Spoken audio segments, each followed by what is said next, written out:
Welcome back to Beginner's Breadboards, my electronics learning journey. Today we're looking at the summing amplifier again.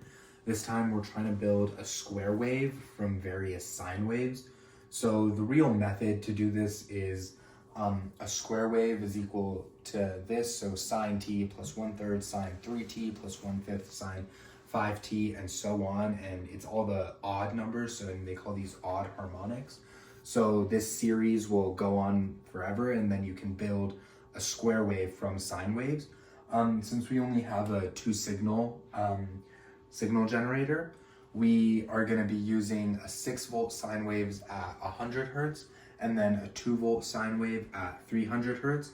This won't build like an exact square wave, but it shows the concept of how we get two sine waves to start looking like a square wave. With the summing amplifier here, we're getting the +9 and -9 volts by having two batteries there. And then we have our two separate inputs from the signal generator.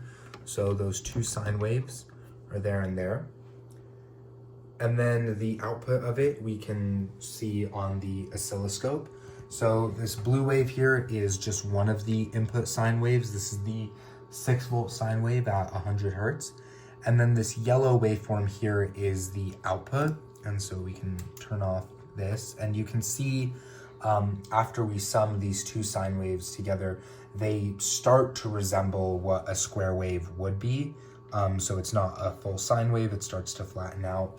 And this like curve happens here because of a little over and undershoot. So if you were to continue to add the terms of that series, it would start to look more and more like a proper square wave. So now we're just seeing the first input. So that's one of the sine waves from the signal generator, but we can also see the second input.